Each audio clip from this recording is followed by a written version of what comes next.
I'm asking the bigger question of who am I? Who am I really? My answer is I am God's child. I am that which is born of all that is.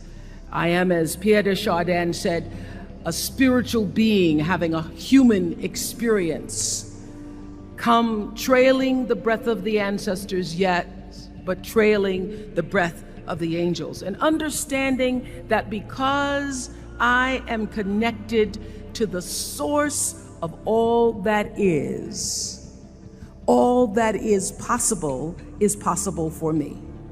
And what do I want? I don't want to just be successful in the world. I don't want to just make a mark or have a legacy. The answer to that question for me is I want to fulfill the highest, truest expression of myself as a human being. I want to fulfill the promise that the Creator dreamed when He dreamed the cells that made up me. What do I want? You must have some kind of vision for your life. Even if you don't know the plan, you have to have a direction in which you choose to go. I never was the kind of woman who liked to get in a car and just go for a ride. You want to be in the driver's seat of your own life, because if you're not, life will drive you. Knowing who you really are in this space and time that we embody.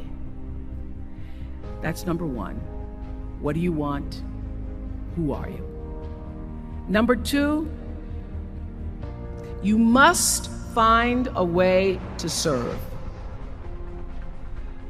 Martin Luther King said that not everybody can be famous, but everybody can be great, because greatness is determined by service. Now, we live in a world where everybody wants to be famous and where we admire people for just being famous. We think being known brings us value. The truth is, all of that will fade in time. Service and the significance that you bring to your service is that which is lasting. So to be able to, whatever your occupation or job or talent or gift is, our honorees today getting doctorate degrees, to apparently opposite fields, HIV and AIDS and the spoken word. But what they have in common is service, using the spoken word in service to community in the world, using your knowledge and information about HIV and AIDS and medicine in service to the world. And if you look at all the most successful people in the world, whether they know it or not, they have that paradigm of service. Service through medicine, service through art. Using whatever it is you produce, your product, as a way of giving back to the world. When you shift the paradigm of whatever it is you choose to do to service, and you bring significance to that, success will, I promise you, follow you. Be excellent. Let excellence be your brand. Everybody talks about building a brand. I never even knew what that was. When people say, you're a brand, I would say, no, I'm just Oprah. What I recognize now is that my choice to, in every way, in every example, in every experience, to do the right thing and the excellent thing is what has created the brand. Years ago, I did an ad for Revlon for an ad they were doing called Unforgettable Women. And what I know is that when you are excellent, you become unforgettable. People remember you, you stand out. Regardless of what it is, you become an unforgettable woman. And that is what we all want. We want to be unforgettable and not forgettable. So doing the right thing, even when nobody knows you're doing the right thing, will always bring the right thing to you. I promise you that. Why? Because the third law of motion is always at work. For every action, there's an equal and opposite reaction. That is so true in all of our lives. Everything you even try to do to me, already done to you. So you don't have to worry about revenge or getting back at somebody, making sure they pay.